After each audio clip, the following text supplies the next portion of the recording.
Boa tarde, TV Folha está começando mais uma transmissão ao vivo, direto aqui da redação da Folha de São Paulo. O nosso entrevistado de hoje é o João Pedro Stedley. Ele é membro da direção nacional do Movimento dos Trabalhadores Rurais Sem Terra, o MST, e um dos fundadores do movimento. Estou aqui para entrevistá-lo e conversar com ele, com o Eduardo Scolese, que é editor do Caderno Cotidiano da Folha. Boa tarde, João. Boa tarde, tudo bem? Tudo bem. E eu quero pedir aos internautas que estiverem nos vendo, que quiserem mandar perguntas aqui para o João Pedro, por favor, usarem o Twitter no hashtag TV Folha. João Pedro, a primeira pergunta que eu quero fazer a você é o seguinte: a presidente Dilma Rousseff deu uma guinada de 180 graus na política econômica nesse segundo mandato. Ela assumiu adotando medidas vistas aí pelo mercado como neoliberais, colocou o ministro da Fazenda alinhado com uma escola neoliberal de Chicago, está fazendo cortes no orçamento, cortando programas sociais, o desemprego já aumentou. O MST sempre combateu esse tipo de política. No entanto, no dia 13 de março, o MST, junto com a CUT e outras centrais, foi para a rua em apoio a Dilma. Como é que o senhor explica isso? Muito fácil. Só a imprensa mais alinhada com os interesses empresariais é que atribuiu a manifestação do 13 como apoio a Dilma. A plataforma de motivação dos movimentos que fomos às ruas, em primeiro lugar, foi contra a corrupção. Segundo, em defesa da Petrobras. Terceiro, contra os ajustes neoliberais do ministro Levi.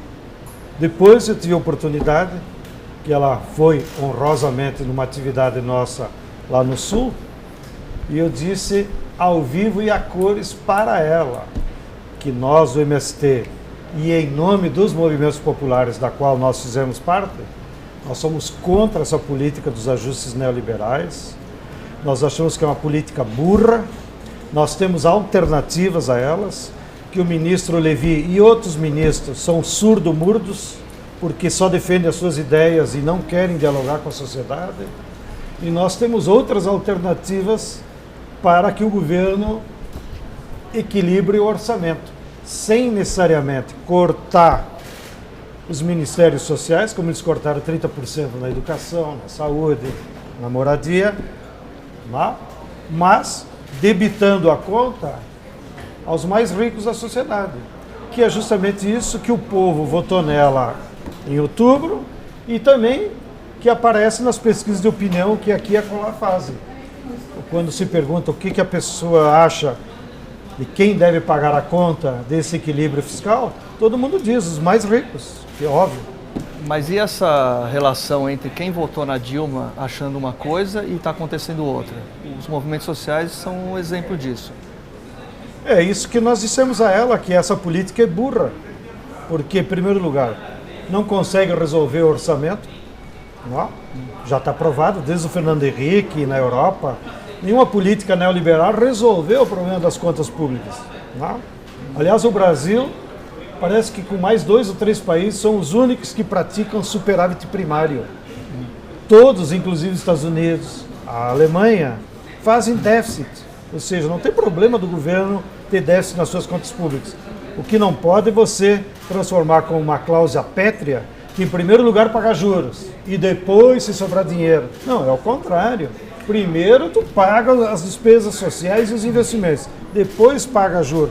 E o segundo lugar, que é burra, porque é uma política que vai tirando a base social que votou nela no segundo turno. E é por isso que as pesquisas de opinião revelam que ela caiu tanto de popularidade, porque muita gente que votou nela no segundo turno não está de acordo com essa política. Agora, João Pedro, você acha que a presidente não tem uma visão como essa sua, de que ela deveria preservar essa base social, manter as políticas sociais? Ela não está fazendo porque não tem alternativa? Não, eu acho que é um enigma, porque às vezes as pessoas lá no governo têm boa intenção, têm uma boa formação, que eu acho que é o caso dela, mas aí se cria um entorno do governo, aqueles núcleos políticos, as alianças partidárias, que tem que ouvir tanta gente que acaba saindo uma geleia geral, do jeito que está agora. Então, eu dou a mão à palmatória, mas acho que a responsabilidade, embora a responsabilidade política seja dela, mas acho que o governo como um todo é muito ruim.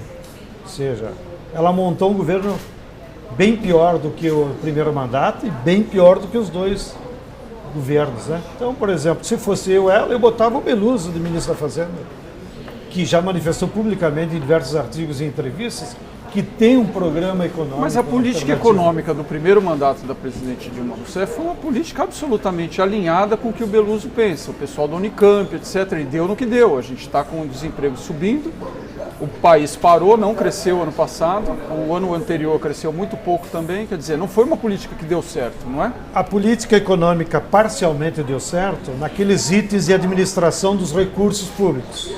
O que a política econômica não conseguiu controlar são as duas variáveis que influem na economia, influem no crescimento e que o governo não teve força para controlar do mercado, que é a taxa de juros e a taxa de câmbio. E essas duas taxas levou a que setores da nossa economia preferiam aplicar em juros ou preferiam mandar o dinheiro para fora, como agora aparece nas contas do HSBC, e o governo não teve coragem de fazer o que o Lula fez em 2008, pegar parte do superávit primário, na época ele pegou 100 bilhões, estão lembrados, botar no BNDES e dizer para o BNDES, faz favor, bota esses 100 bilhões para financiamento da indústria brasileira. Se ela tivesse feito isso nos últimos 2 anos, de fato eu acho que a economia teria crescido. Mas, João teria Pedro, toda a política econômica que a Dilma adotou no primeiro mandato, ela foi justamente essa que você está colocando. Ela baixou a taxa de juros, manteve o câmbio artificialmente baixo e manteve empréstimo para o BNDES. E o Brasil está na situação que está justamente por causa dessa política. Eu discordo de você. Ela tentou controlar a taxa de juros e não conseguiu. Logo, os bancos se animaram. Segundo, a taxa de câmbio, o governo operou todo o tempo para valorizar. Tanto é que o Banco Central vivia vendendo dólar. Tá? E todos os economistas, desde o Delfim Neto até os mais à esquerda, sabem que uma taxa de câmbio mais ou menos realista para a nossa economia industrial tem que ficar lá em 3,2. E o governo sempre operava para ficar em 2,4, 2,5, né? Então, eu não concordo contigo de que eles tentaram. Eles fizeram uma boa política naquilo que ela mesma anunciou na campanha, de que os pobres entraram no orçamento. Então, na parte orçamentária, ela manteve os programas sociais do Lula e tentou ampliar o Bolsa Construção na Minha Casa, Sim. que agora está paralisado. Criou mais médicos também. E o Mais Médicos, que não é tão custoso em termos de orçamento. Agora, como essa base social que hoje está descontente com o governo Dilma, como que vocês, os movimentos, fazem ou pensam em relação às manifestações recentes que praticamente foram feitas por eleitores do Aécio? Como criticar o governo Dilma e não se equiparar a esse tipo de manifestação? Como fazer essa divisão? Primeiro, a nossa leitura da conjuntura política geral é de que o governo está, em parte, encurralado porque a direita, ou os conservadores, como quiserem usar, controla o Congresso e, portanto, deixa o governo acuado. A direita controla o Poder Judiciário, que tem juiz que age por interesses partidários, como o caso do ministro Gilmar Mendes, que até hoje está sentado em cima do projeto que permitiria ou proibiria o financiamento privado das campanhas. E o governo tem uma composição conservadora. Então, os movimentos sociais não tem outro caminho senão nós nos mobilizarmos na rua e politizarmos com a sociedade. Ou seja, nós temos que fazer uma convocação para que toda a sociedade participe desse debate. Não é? E o debate que nós queremos fazer é justamente esse. Por que tem corrupção na Petrobras? E quem se corrompeu que vá pagar as penas. A necessidade de uma reforma política. Esse tema não pode ser um tema do Congresso, porque se fosse do Congresso tem 15 anos que tem proposta. A reforma política só vai sair do papel se houver uma pressão das massas. Tá? Nós temos que discutir nas ruas e com a sociedade esse tema de uma política econômica alternativa. Essa política do Levi só vai afundar cada vez mais o governo e não vai resolver problema nenhum. Ao contrário, aumenta os problemas sociais, como aconteceu com o FIES, como está acontecendo com a moradia. Sim. Por que aumentaram muito as manifestações dos movimentos de moradia nas grandes cidades? Faz desde setembro que não sai contrato para moradia. Sim. A turma não é estúpida, fica cansada de esperar debaixo da lona, começa a pressionar. Então nós, como movimentos populares, nós só temos uma saída. É se mobilizar, politizar o debate E isso se faz nas ruas. Agora, João Pedro, o protagonismo das ruas parece que está do outro lado agora, né? Vocês fizeram uma manifestação 2 dias antes da manifestação do dia 15, segundo a Polícia Militar, tinha 12 mil pessoas aqui em São Paulo. Vocês falaram em 100 mil. A manifestação 2 dias depois da direita, que você está se referindo, teve, segundo a Polícia Militar, 1 milhão de pessoas, segundo o Datafolha, 210 mil. Quer dizer, o protagonismo está do outro lado, né? Vocês não estão conseguindo, CUT, MST e movimentos sociais... Não necessariamente. Como bem nos ajudou a Folha, o tema não se resolve por matemática. Houveram setores sociais que se mobilizaram. Dia 13, quem foi para a rua? Os militantes e os setores organizados da classe trabalhadora. E isso é um dado relevante. Estavam lá o movimento sindical, os movimentos populares e a juventude organizada. No dia 15, quem estava lá? Estava uma classe média, impulsionada sobretudo pela Globo. Portanto, o povão, a classe trabalhadora em geral, os 80% da sociedade brasileira não foram nem dia 13, nem dia 15. Nós, dos movimentos populares, não estamos assustados com o 15, ou quantos foram do 15. A classe média tem direito a se manifestar. A única coisa que a classe média não tem direito é pregar o golpe na rua e pregar palavras de ordem que são crime. Por exemplo, fazer apologia do nazismo e do fascismo, como havia algumas bandeiras, isso é crime pela Constituição brasileira.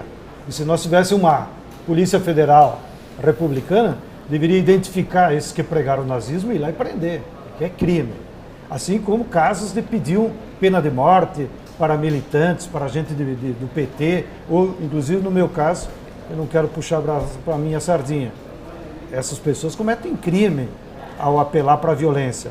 Agora, independente do 13 e do 15, nós, os movimentos populares, defendemos de que nós devemos levar esses temas para a rua e continuar debatendo. É por isso que agora, dia 31 e dia 1º, nós vamos fazer plenárias em todo o país, com a militância, para justamente fazer análise de conjuntura, saber se posicionar nessa correlação de forças. E depois, dia 7 de abril, que é o Dia Mundial de Luta pela Saúde, vamos voltar às ruas, não importa quanto número. Nós temos que manter a rua em evidência para fazer esse debate. E depois, voltaremos às ruas de 20 a 26 de abril, aí mais pela juventude, e voltaremos dia 1º de maio, tentando resgatar, inclusive, o 1º de maio. O Abril Vermelho desse ano vai ter só da mobilização do Sem Terra. Aquela expressão Abril Vermelho que a Folha nos deu, e nós agradecemos há alguns anos atrás, não tem mais essa característica. Mas os movimentos do campo, nós vamos fazer 2 jornadas. Uma, a população indígena fará um acampamento em Brasília, de 15 a 19 de abril, na luta pelos seus interesses. Então eles irão a Brasília. E nós, dos movimentos do campo, faremos mobilizações entre o 13 e o 17. Inclusive dia 17, estou te convidando, tu que era antigo setorista da questão agrária, nós vamos fazer um grande ato lá na Curva do S, lá em Paraupebas, para celebrar, né, os mártires que até hoje estão impunes, que os responsáveis... Que é o Eldorado do Carajás. Que é o Eldorado do Carajás. Na questão agrária, que avaliação vocês fazem sobre a gestão Lula e Dilma? Porque o número de assentamentos caiu muito e, ao mesmo tempo, o número de acampados. Parece que a demanda também diminuiu. Que avaliação vocês fazem sobre essas 2 gestões em relação às pautas específicas do Sem Terra? Logo no início do governo Lula, em 2003, houve um ânimo muito grande na nossa base. Nós chegamos até 200 mil famílias acampadas no primeiro ano. Disso arrancamos aquele segundo plano de reforma agrária, que era razoável, que previa assentar em torno de 400 mil famílias. Bom, aí veio a crise de 2005 e jogou nosso plano... Crise de 2005, mensalão. Mensalão. Jogou nosso plano para as gavetas e o governo só ficou preocupado com a crise. No segundo mandato do Lula, se retomou um pouco os assentamentos. Mas no conjunto da obra, o governo Lula e Dilma estão em dívida com a questão agrária. Nós vamos mostrar, inclusive, um gráfico com os números. Aí a gente pode comentar em cima dos números. Olha aí. Esse é das ocupações ou é dos assentamentos? Esse aí é número de assentamentos. Número de assentados. É. O azul é o Fernando Henrique, o vermelho escuro o Lula e o da ponta direita a Dilma. Os 32 mil é o 2014? Isso. Isso aí está, inclusive, super avaliado, porque na nossa estatística do... Isso é o que o governo diz, né? Não, mas mesmo na página do INCRA, 2014 foi 17 mil famílias. Isso aí é o blog do Planalto que está com esse número. De Então qualquer forma, só para seguir o comentário, dá para perceber que a média de assentamentos nos governos do PT está bem abaixo do que se tinha antes. Mesmo tendo certeza que muito do que veio de trás ali é inflado, também não é verdade. Mas você estava falando da dívida que o governo do PT tem com os movimentos. O governo teve uma dívida, embora, para nós sermos honestos, e você que acompanhou tanto tempo, nós não podemos ser maniqueísta e atribuir a culpa de fulano ou de Beltrano. Há um conjunto de fatores que fez com que a questão agrária se mantivesse escondida. Primeiro, a hegemonia do agronegócio. Então, com essa entrada do Brasil na produção das commodities, e com o mercado internacional inflado na soja, no etanol, a burguesia agrária ganhou muito dinheiro. E com isso o preço da terra subiu. E ao preço da terra subir, isso coloca um bloqueio para o INCRA fazer desapropriação. Ou seja, aquelas áreas do latifúndio improdutivo, que antes era disputada por nós contra o cara, agora antes de nós, chega a Bunge, chega a Cargill, chega o banco lá do Dantas e compra a terra a preços estratosféricos. E isso vai colocando limites à reforma agrária. Segundo elemento, quando a economia começou a crescer e gerou muito emprego e os salários aumentaram, então muitos pobres que estavam na periferia da cidade preferiram continuar como pedreiros, carpinteiros, o mesmo empregado doméstico, que ganhava mais do que a atividade agrícola. Embora, num assentamento, não é só a renda mensal, é a perspectiva de longo prazo, de você vai ter um patrimônio, de você vai criar a sua família. Né? Que as pessoas na hora não se dão conta. E o terceiro é que, de fato, sem tirar a culpa do governo, o governo botou pessoal muito ruim. O pessoal do PT que ficou administrando esses 12 anos não entendia nada da questão agrária. Mas a responsabilidade é de quem coloca. Sim, mas nós dizia para os dois. Dizia tanto para o INCRA, tanto é quantos INCRA nós ocupamos durante os 12 anos. Né? Nós enchia o saco. Então agora nós estamos pedindo para a Dilma, depois de 12 anos de aprendizado, pelo amor de Deus, pelo menos coloque gente que tenha mais conhecimento técnico e tenha mais compromisso com resolver os problemas. Pedro, agora como é que você vê a questão da agenda do MST? Porque o MST no começo do governo Fernando Henrique, lá em 1994, o país era outro. Quer dizer, tinha aí uma demanda forte de inclusão social, etc. Isso foi parcialmente até bastante atendido durante o governo Lula, com programas sociais, Bolsa Família, etc. A questão da reforma agrária ainda cabe no Brasil? Porque a gente tem relatos, inclusive aqui no assentamento Primavera, no Pontal, de pessoas do MST vendendo lote para a indústria do agronegócio.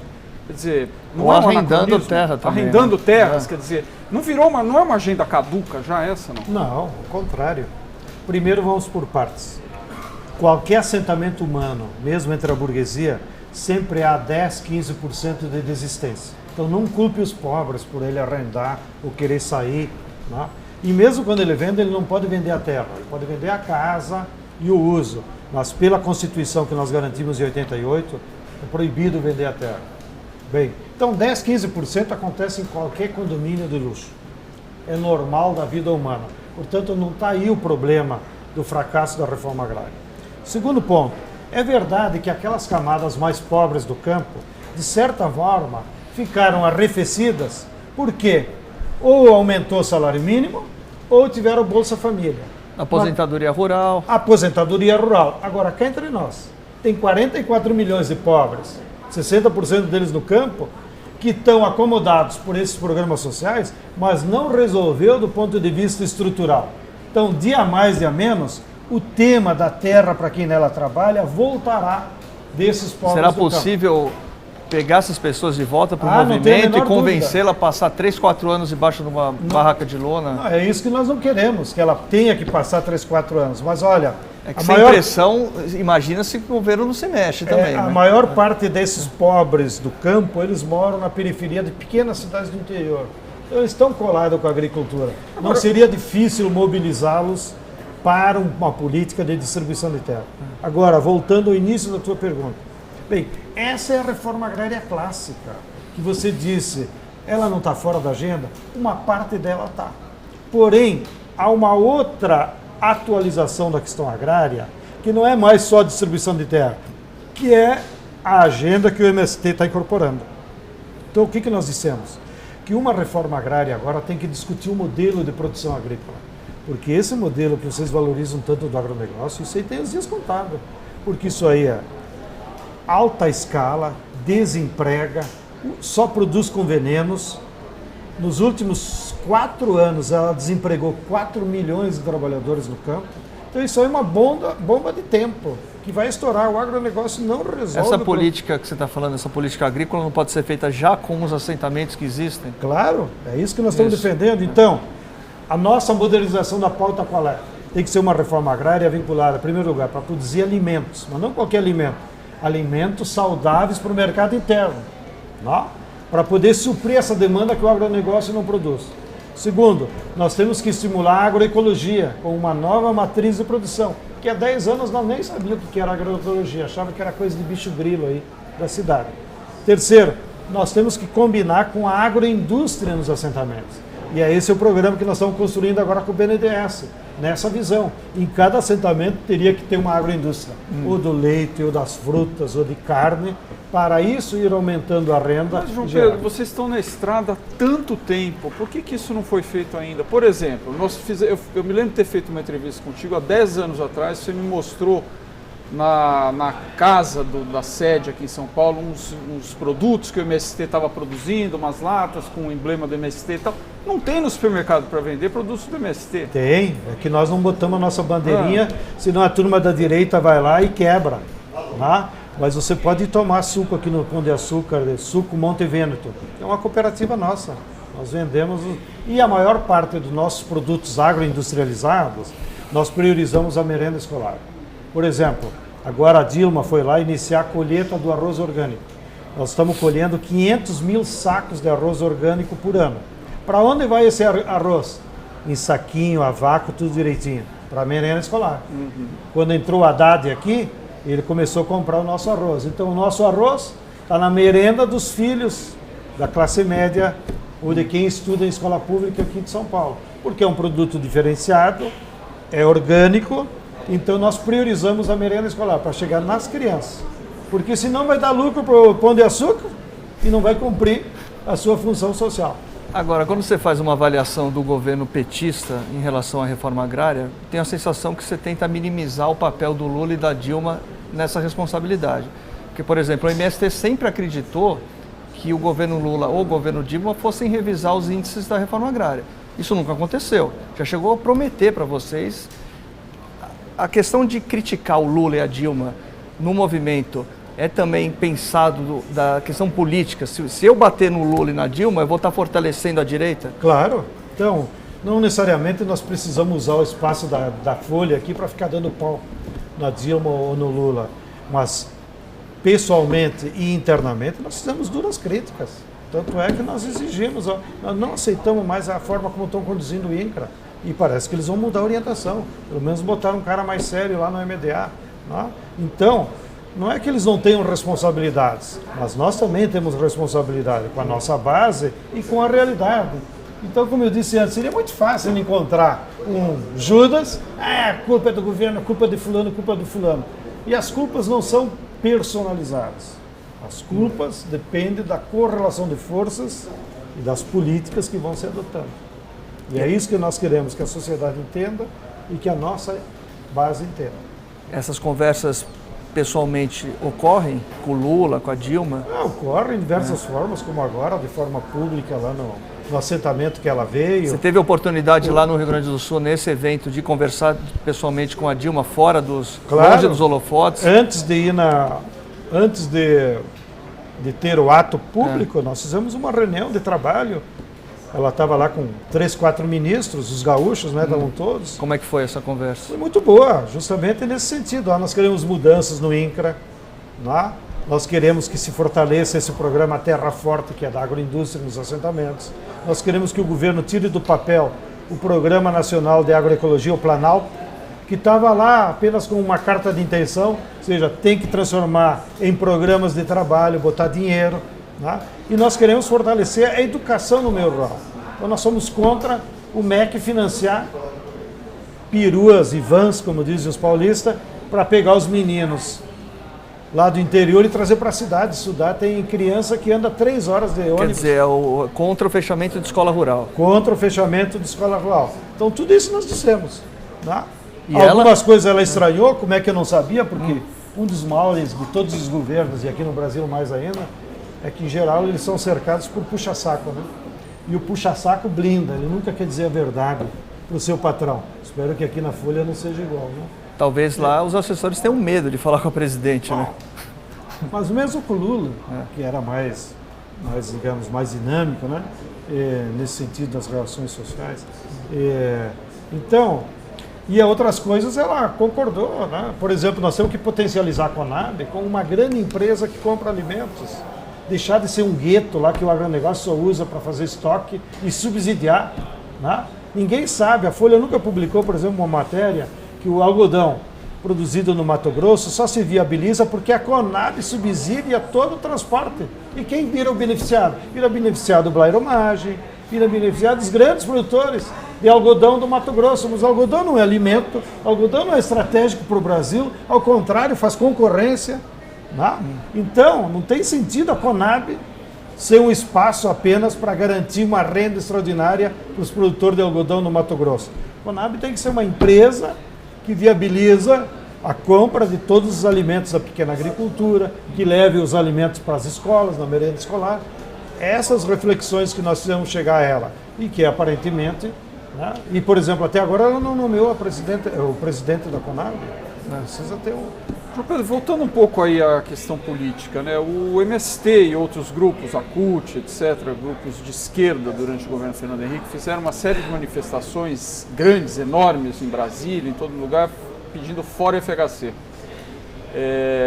Como é que você avalia, em retrospecto agora, vendo pessoas pedindo fora Dilma? Não é antidemocrático também o que vocês fizeram lá atrás? Eu acho que o fora FHC e fora Dilma são muito mais palavras. Não eram palavras. Não.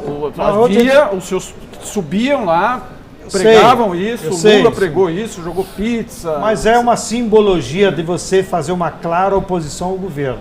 Portanto, para ser coerente, eu te digo, eu não vejo nenhum problema que grupos defendam fora Dilma, com uma clara manifestação de que somos contra essa política do governo. Agora, outra coisa é pregar o golpe.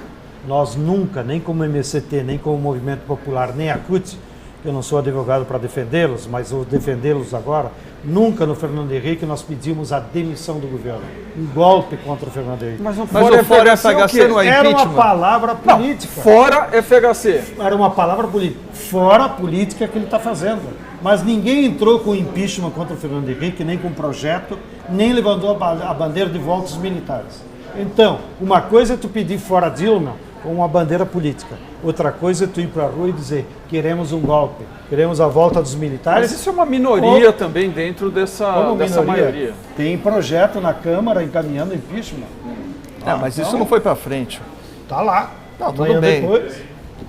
Mas você pode achar que é a mesma coisa. Na nossa leitura, na liturgia dos movimentos, não é a mesma coisa tu pedir golpe ou se manifestar. Embora eu podia até polemizar mais. O tal do Fora FHC, cá entre nós, foi muito mais abraçado por aquelas correntes mais esquerdistas, com lutas de outros setores.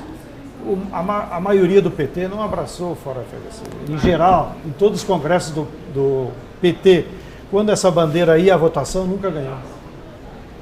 Uma outra questão, João Pedro, que eu queria a sua avaliação é sobre... Eu falei aqui um pouco do MST se tornando um movimento anacrônico.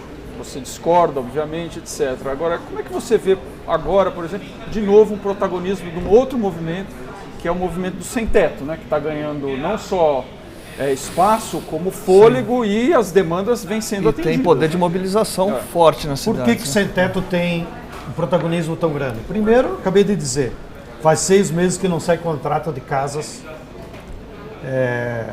pelo programa lá do governo. Minha Casa Minha Dilma. Minha Vila. O povo fala assim, né? Minha Casa Minha Dilma. Segundo, há um tensionamento cada vez maior nas grandes cidades. E mesmo as obras que foram feitas por oportunismo das empreiteiras, porque o movimento Sem Teto, e vocês entrevistaram aqui o Guilherme, que eu vi, ele mesmo explicou, melhor que eu, de que não adianta tu construir casa lá no fim do mundo. E as empreiteiras faziam no fim do mundo, porque justamente a taxa de lucro maior estava no terreno, que elas recebem R$25.000 por família pelo terreno. Então, se ela baixa o custo do terreno, sim, o lucro dela aumenta, porque a Caixa paga igual. Então, é justa a reivindicação do Sem Teto de que tem que incluir outras variáveis, como reformar prédios no centro, aproveitar terreno baldio no centro das cidades e dar um outro contorno, mesmo fazer mais mutirão, que era o que a Erundina fazia, que as empresas não gostam de fazer, porque daí elas não têm lucro. Tá? E porque as cidades viraram um inferno com a falta de infraestrutura urbana de transporte público. Então, espero que o movimento da moradia cresça, sigam mobilizados, agora que incorporem também nas suas demandas, não só moradia para si, mas incorporem o que aqui e acolá eu vejo nos debates, o direito à cidade. Ou seja, tomara que o movimento por moradia coloque no debate também a organização das cidades, porque você não resolve o problema das cidades apenas construindo mais casas. Tá? E esse é o debate que eu acho que está ainda carente e espero que vocês da Folha ajudem a que a sociedade debata. Além da questão explosiva dos movimentos sem teto nas cidades, há também a questão indígena, que me parece um problema mais grave atualmente. Que avaliação vocês fazem até de conversas com líderes indígenas no Brasil, que parece uma pauta mais explosiva até do que a dos próprios sem terra hoje em dia. Né? Concordo contigo. Tem 2 regiões do Brasil, Mato Grosso do Sul e sul da Bahia, que é um genocídio o que estão fazendo contra os índios. Segundo ponto, todos nós aqui branquelos, nós devemos obrigação aos povos indígenas. Além daquilo que o Darcy Ribeiro defendia. Todo cidadão brasileiro, no fundo, tem uma avó índia. Portanto, nos nossos sangues, corre sangue indígena, da qual nós devemos nos orgulhar e defendê-los. Então, se tem uma causa que todo brasileiro deve defender, é a causa indígena. Eles têm todos os direitos do mundo, aos seus territórios, à sua língua, à sua cultura. E o agronegócio está cometendo um massacre contra eles. E nós, por termos um ministro da Justiça, você que gosta de manchete, omisso, o seu Eduardo Cardoso é irresponsável e omisso em relação à causa indígena, porque já poderiam ter se antecipado e resolvido o problema das invasões de terra indígena no Mato Grosso do Sul, no sul da Bahia, que basta ter dinheiro, vai lá, indeniza os fazendeiros, manda eles comprar outra fazenda. Mas aquelas áreas, porque eu admito que em alguns casos, pelo que eles me contam, o fazendeiro também foi enganado. Às vezes por o governo estadual, caso do Mato Grosso do Sul, ou por outros governos. Mas nada justifica romper a Constituição e ele continuar em área indígena. Então, o que é área indígena tem que entregar para os povos indígenas. E o Estado que trata de indenizar esses fazendeiros para que eles comprem outra área, legalmente, e vão tocar a vida. E é isso que está faltando no governo. Há conflito entre sem terra e indígenas em algum canto do Brasil hoje ou não? Há pequenos conflitos lá no Rio Grande do Sul, inclusive, mas do ponto de vista assim, social, muito pequeno, né? E que eu acredito que são os mais fáceis de resolver, porque até o pequeno agricultor, às vezes, muito chateado, porque ele também foi enganado, né? Por colonizadoras, então ele tem um título da terra, sim, é de boa vontade, no entanto, aquela terra é indígena, inquestionável. Então, aí de novo, para não virar conflito, o que é? O Estado tem que se antecipar. Vai lá, indeniza, paga o pequeno agricultor, diz, meu irmão, compra uma outra fazenda aqui para ti que tu vai viver em paz, porque essa aqui não tem jeito. Então, na época do Olívio Dutra, por exemplo, o Olívio Dutra teve um programa estadual e reassentou centenas de pequenos agricultores que estavam em área indígena. E pacificou. Pacificou. João Pedro, eu tenho uma pergunta aqui do leitor, que mandou via Twitter, do leitor João Paulo. Ele pergunta, você acha que algumas ações do MST são radicais demais e por isso geram má repercussão para o movimento? Toda mobilização popular pode ser interpretada como radical. Uma greve é radical, uma passeata da moradia que para a Marginal de Pinheiros aqui é radical. Radical no sentido que vai à raiz do problema e extrapola, evidencia para a sociedade. Porém, se nós não fizermos isso, ninguém vai dar atenção aos problemas sociais. Então, o Scolese acompanhou e eu aproveito aqui para fazê-lo de forma didática. Nós tivemos uma famosa sentença, há 15 anos atrás, de um ministro do Superior Tribunal de Justiça, Cernicchiaro, que disse: as ocupações massivas de terra, na cidade ou no campo, feitas por movimentos sociais organizados, que reivindicam ou a reforma agrária ou a reforma urbana, não são esbulho possessório, não é em objetivo de causa própria. Portanto, não podem ser consideradas crime, ao contrário, são um direito da população frente à omissão do Estado. Então, frente à omissão do Estado, das autoridades, da não aplicação da lei, os excluídos têm todo o direito do mundo de se manifestar. E claro, ao se manifestar, aos olhos do que não tem problema, pode parecer radical. O que o leitor deve estar se referindo são ações mais violentas, como destruição de plantação, como invadir um laboratório. Eu acho que é esse tipo de manifestação. Te agradeço a pergunta. Nós que eu digo as mulheres do MST e Davi, ocuparam um viveiro da Suzano e simbolicamente destruíram algumas mudas de eucalipto transgênico. Ninguém se pergunta, eles tinham licença para fazer o eucalipto licença? Não tinham ainda, porque as empresas são muito vivas. Elas vão fazendo clandestinamente, enquanto corre o processo lá na CTN-Bio, e aí quando a CTN-Bio aprova, de um dia para a noite o mercado está inundado de transgênico. Isso aconteceu com milho, por exemplo, da Bayer, da Basto. Em 2 anos eles inundaram o mercado com milho transgênico. E eles estavam multiplicando essa semente aonde? Estavam multiplicando de forma ilegal. Então nós temos o direito de ir lá e dizer, isso aqui é ilegal, não está de acordo com a lei, e portanto nós temos obrigação, já que a Polícia Federal não vem aqui, de nós vir aqui chamar atenção para a sociedade. Mas, no caso do eucalipto transgênico, é um absurdo, porque a única que quer é a Suzano. Nem as outras empresas da área de celulose querem, porque elas sabem que é um perigo tu colocar na natureza uma variedade de eucalipto cuja repercussão na natureza ninguém sabe. Porém, o maior especialista de eucalipto, um dos maiores do mundo, e graças a Deus mora aqui no Brasil e dá aula na Exalc, que é o professor Paulo Caggiano, ele fez um longo parecer contra o eucalipto transgênico. E a CTN-Bio, por interesses políticos, nem deu bola. Então a CTN-Bio é científica. Se os cientistas não são respeitados, então é uma questão política. E na questão política, tu resolve com mobilização.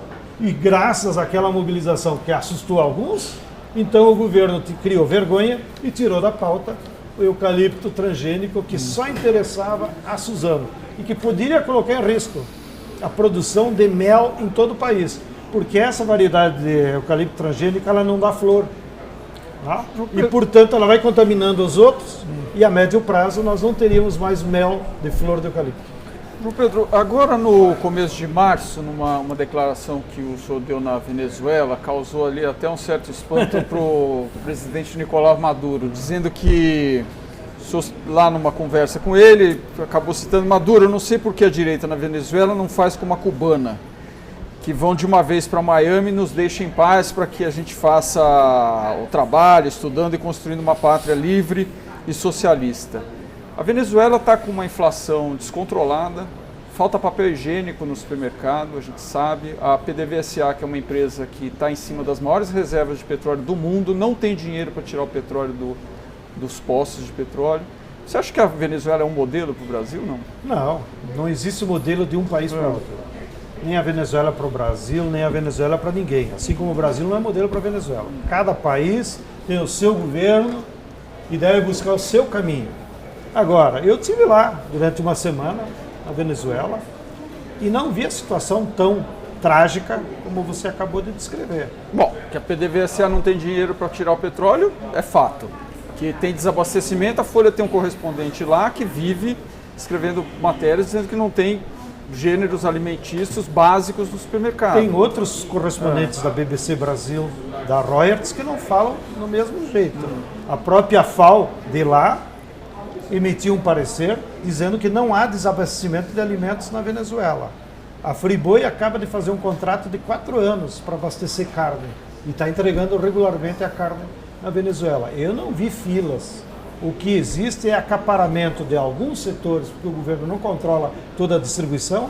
Então eles escondem determinado produto, mesmo que já esteja internado no país, para criar esse clima político. Então, tu imagina se o importador de pasta de dente esconde a pasta de dente. Naquela semana cria aquele furobê. Você pode imaginar que na Venezuela não tenha papel higiênico?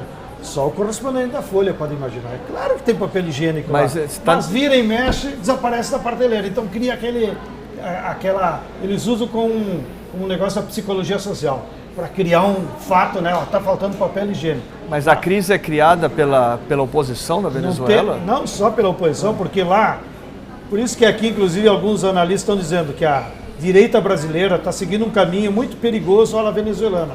Que a direita venezuelana abandonou o caminho democrático. Eles querem derrubar o governo, porque eles estão insatisfeitos com a sua taxa de lucro que baixou, porque o governo vai controlando cada vez mais as atividades econômicas. Então, claro que foi um arrombante que eu disse, já que estava transmitido pela televisão lá. Mas, se o cara é capitalista na Venezuela, está sentindo que o governo não vai dar espaço, meu irmão, deixa de ser burro, saia da Venezuela, vá para os Estados Unidos. Então. Mas você acha que isso, por exemplo, você pregaria a mesma coisa para o empresário brasileiro que estiver insatisfeito com o governo Dilma? Se ele quiser dar um golpe na Dilma, é melhor que ele saia antes. Mas aqui tem regras, tem institucionalidade. Nenhum empresário brasileiro tem o direito de sair na rua e pregar golpe. Se ele fizer isso, está cometendo um crime. E seria burro. Porque até aqui no Brasil eles estão ganhando bem mais do que lá na Venezuela. Então não dá para comparar a situação no Brasil com a da Venezuela. Isso aí. Bom, João Pedro, eu queria só fazer mais uma pergunta. Um comentário que você fez também em relação a isso, esse tipo de coisa, golpes, etc. Num artigo em relação à deposição do presidente do Paraguai, Fernando Lugo, em 2012. Você ressaltou, se a sociedade paraguaia estivesse dividida e armada, certamente os defensores do presidente Lugo não aceitariam pacificamente o golpe. O que você quis dizer com isso? Você acha que se eles estivessem armados, eles deveriam enfrentar com armas? Armado no sentido de que essa leitura que você fez, você já copiou do Google lá no Wikipedia, que por sinal o Assange denunciou no último livro dele, que é um mero instrumento da CIA. Então eles resumiram uma palestra que eu dei e criaram esse fato. Inclusive depois botaram lá, se alguém entrar no Google e botar meu nome, já aparece que eu sou defensor da luta armada. Isso é manipulação. Mas então esclarece para a gente. Esclarece o seguinte, o que eu disse com mais detalhe, porque foi uma longa palestra, foi o seguinte: se o Lugo tivesse controle das Forças Armadas, e portanto a fidelidade do Exército, e a fidelidade das outras Forças Armadas, inclusive da polícia, e o povo paraguaio tivesse consciência para se mobilizar em defesa do seu governo, não haveria golpe, porque era óbvio, leva 100 mil pessoas ao lado do palácio e o Exército garante a segurança para essas 100 mil pessoas. Por que houve um golpe anticonstitucional?